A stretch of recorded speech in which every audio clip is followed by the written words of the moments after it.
প্রিয় শিক্ষার্থী বন্ধুরা, আশা করি সবাই ভালো আছো। আমি আজকে অধ্যায় 7-এর একটা গুরুত্বপূর্ণ সংখ্যাদ্য অঙ্কন করে দেখাবো।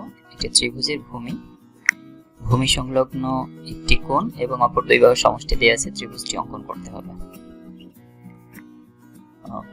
খুবই একটা গুরুত্বপূর্ণ সংখ্যাদ্য।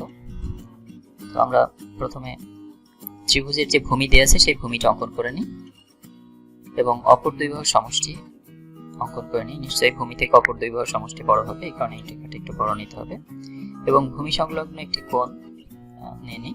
এটা যে কোনো মাপে নেওয়া যেতে পারে, তবে পরীক্ষায় উল্লেখ করে দেয় 60 ডিগ্রি বা 45 ডিগ্রি বা 50 বা 55 ডিগ্রি কোণের সমান করে কোণ অঙ্কন করতে বলে। সেক্ষেত্রে চাঁদার সাহায্যে আমরা সেই কোণটা পরিমাপ করে নেব। তো আমরা একটু নামকরণ করে নিই। ত্রিভুজের যে ভূমি দিয়ে আছে, মনে করলাম ভূমিটা হচ্ছে এ, অপর দুই বাহুর সমষ্টি বা সামেশন এস এবং একটি কোণ, ভূমি সংলগ্ন একটি কোণ আমরা ধরে নিলাম বি। যে কোনো রেখাংশ বিই নিয়ে নিই। বিই এখন ভূমি এ এর সমান করে বিই থেকে বিসি অংশ কেটে নেব।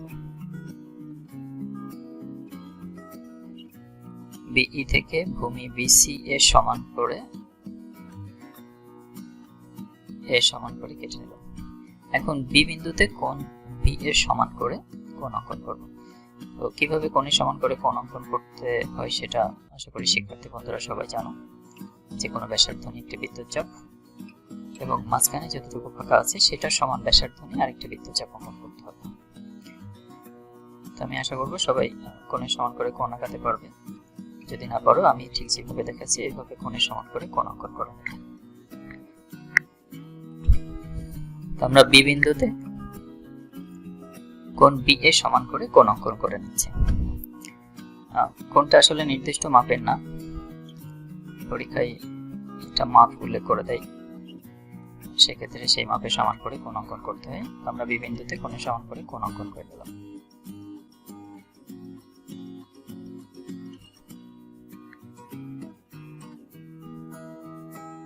এই যে কোণের সমান করে কোণ অঙ্কন করলাম, রশ্মিটা একটু আমি নাম দিয়ে দিই। আমি মনে করলাম যে এটা বিএফ রেখা। এখন এই বিএফ রেখা থেকে আমরা যে দুই বাহুর সমষ্টি দিয়ে আছে সেই সমষ্টির সমান করে কেটে নেব। বিএফ থেকে দুই বাহুর যে সমষ্টি দিয়ে আছে সেই সমষ্টির সমান করে কেটে নেব। আমরা বিএফ থেকে এস এর সমান করে কেটে নিচ্ছি। একটা রেখাংশের সমান করে কিভাবে রেখাংশ কেটে নিতে হয় সেটা তোমরা সবাই জানো। আমি ঠিক সেভাবে একটা রেখাংশের সমান করে কেটে নিলাম। এখন এই যে অংশটা কেটে নিলাম সেই বিন্দু এবং বি রেখাংশ থেকে সমান করে কেটে নিয়েছিলাম যে বিন্দু, এই দুইটা বিন্দু এখন যোগ করে দিই।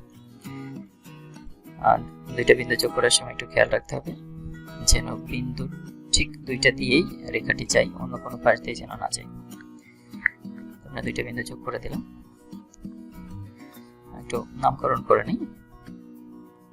মনে করলাম বিই থেকে এস এর সমান করে যে অংশটা কেটে নেওয়া হলো সেটা বিডি এবং বিই থেকে এ সমান করে যে অংশটা কেটে নেওয়া হয়েছিল সেটা হচ্ছে বিসি।